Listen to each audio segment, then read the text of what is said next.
Welcome to the first book study video, first weekly book study on Teachings on the Evernow.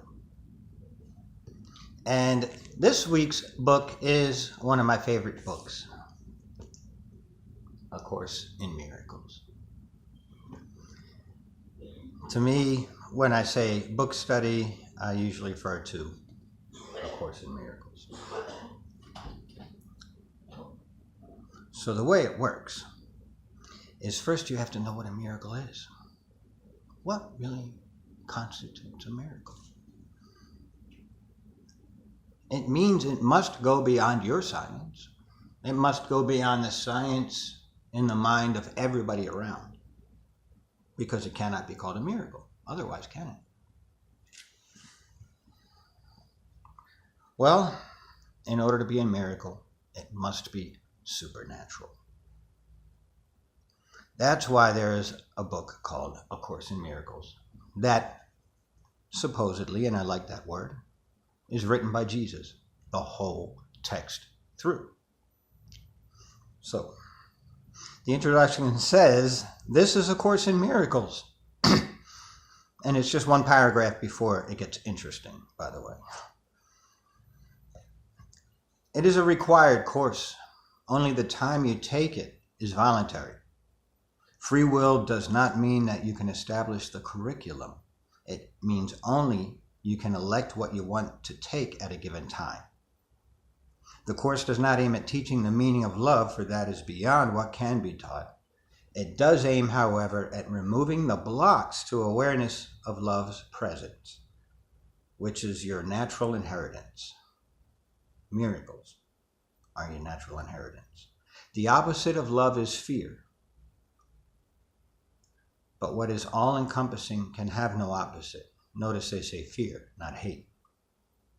Hate comes from fear, of course, because fear means you had to bounce away from something, as if you're not with God or God. This course can therefore be summed up very simply this way. Nothing real can be threatened. Nothing real at all.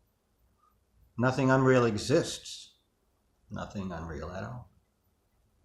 And herein lies the peace of God. And I add, to know the difference. The meaning of miracles, chapter 1, it has 50 principles of miracles, and this is where it gets interesting. Principle of miracle number 1. There is no order of difficulty in miracles. One is not harder or bigger than another. They are all the same. All expressions of love are maximal. Miracles as such do not matter. Number 2. The only thing that matters is their source. Keep that in the mind. Which is far beyond evaluation. At least keep a reasonable direction towards that in mind anyway. The source of the miracles, not the miracles themselves.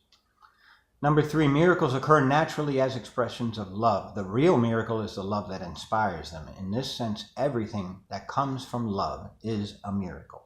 Just remember that. If you said, oh, I'm going to add love to this little thing I'm going to do, you really added something. You added a miracle. Watch that miracle grow if you know what you did. Number 4, all miracles mean life, and God is the giver of life. Remember what a miracle is. It is past anything anybody can say is real science, reasonable. It must be supernatural, what just happened.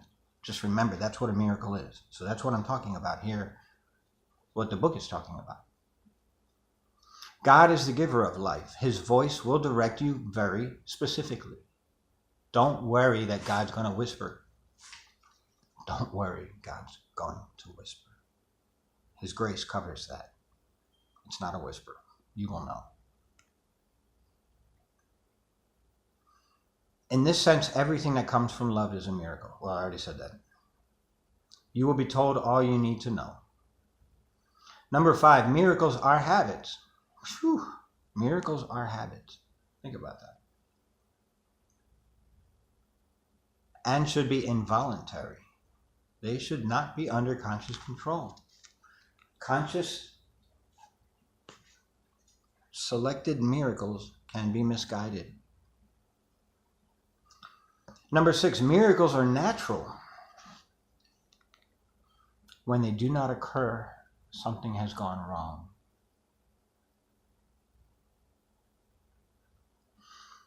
Number 7, miracles are everyone's right, but purification is necessary first. If you grew up in this world where you were taught miracles are not natural, then purification is necessary first. Number 8, miracles are healing because they supply a lack. They are performed by those who temporarily have more for those who temporarily have less. By the way, you must know that they receive the gift just after you do. That's how temporary it is. It just happens to be from God, from you to them. That's all it is. You connect the dots.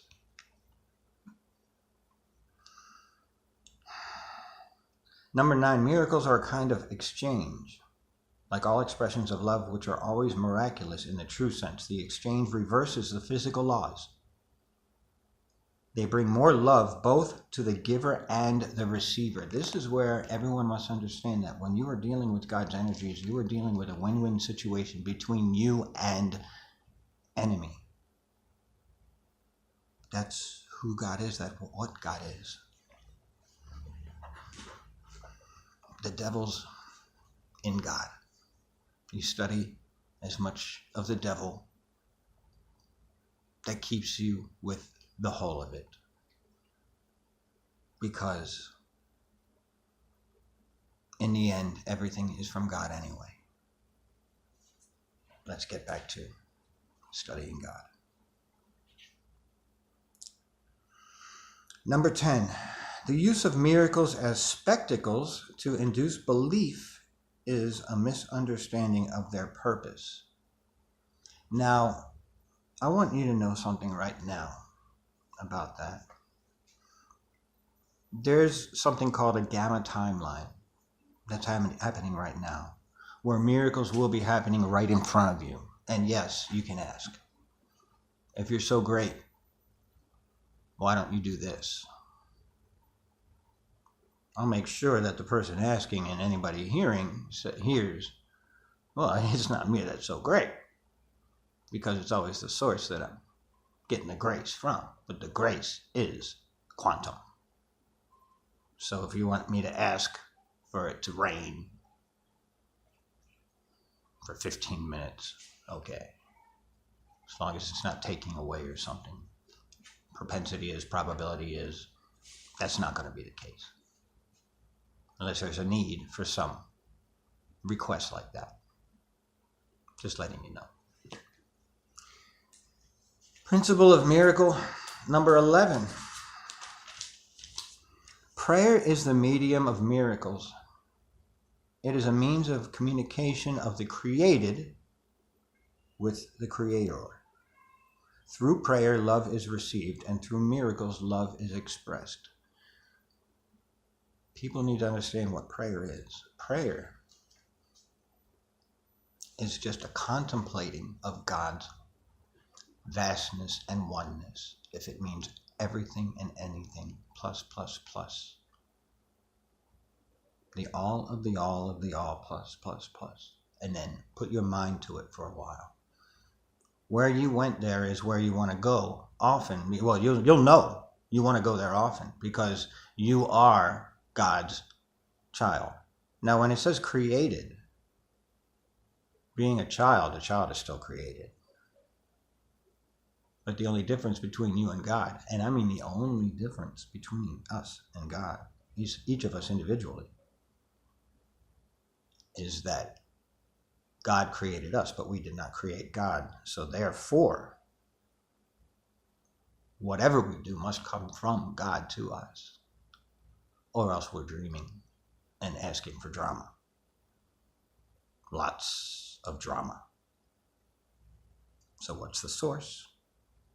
The miracle, indiscriminate when it's indiscriminate, when we learn that people come back and tell us that they saw us somewhere doing something miraculous. That's when you get confirmation, because you knew that around that time or around that thought of that area they were talking about, you felt really good about something for a while there back. And it had to do with God. And you melted with it and you said, God, where are you going to take me? You asked and asked and asked. The whole thing about a miracle is that God is the only one that is capable of preparing you for God to take you somewhere. So don't think you have to prepare yourself. Just say, God, how do I prepare? Open.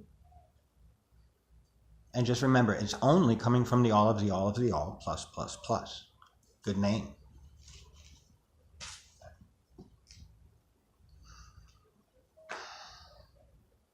Number 12, miracles are thoughts.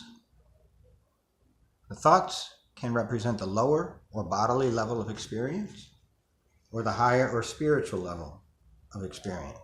One makes the physical, and the other creates the spiritual. I guess what he means is the expansive in the spiritual that makes it more than the physical, maybe bounces around and has more beneficial effect than just the physical in the local area that something's going on. And it also says they undo. Number 13, miracles are both beginnings and endings, and this is important to remember. You're not asking for the miracle to happen. You are thanking the miracle for happening. And if you will something to happen, it's going to happen with all the other miracles. Remember that. That's how God wants to bless you, with only trusting in that source and no other source, the one that you were programmed and created to trust. When you open yourself only to the all of the all plus plus plus. Do you know how many times you can hear something or see something that wants to communicate with you or wants to sway you somewhere where you can tell it's not from the all of the all plus plus plus? You can tell if that's what you're seeking. But if you're just seeking, hey God, and you don't know that that's what you're supposed to be directing, look at words that direct to God. Words that are almost incorruptible, like beautiful. Corrupt that word after 5 seconds. Come on, corrupt that word beautiful. Corrupt the word wondrous. Can we corrupt that word? That's why language, it can be important. It's not important intrinsically, not like God or an angel or something, or being an angel. But you can have direction pointers to God because you cannot know God, what God would look like. You can only know things that can point to the all of the all plus plus plus. When you hear something that only comes from somewhere that you know is not the all of the all plus plus plus. What if you hear something from the left side of your head? Could be God. Could be a buzzing of some construction equipment down the street. Your mind kind of wonders what's going on. It's kind of fun anyway, letting the mind wander. Then next thing you know it, you could hear like almost a suggestion, and then you treat it like, well, if a friend or an angel happened to be sitting next to you, why don't you do this? See what if the angel was testing you too?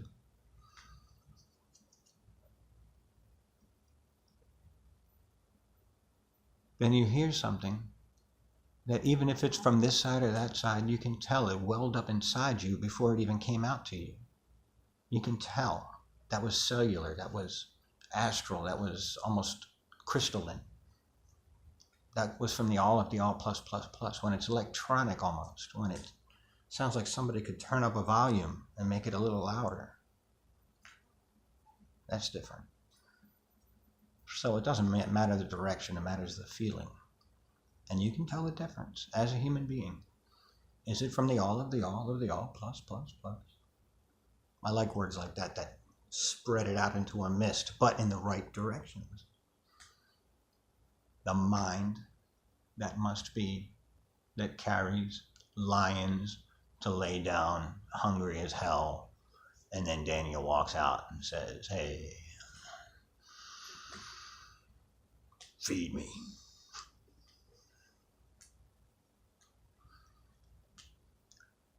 This was the first video, the first book study. Thank you very much. And we only got through 13 out of 50 principles of miracles in A Course in Miracles. So I'll try to remember that.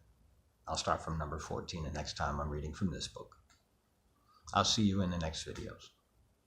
Thank you much, and welcome again, and please subscribe on Teachings on the Evernow. We'll have our church time once a week.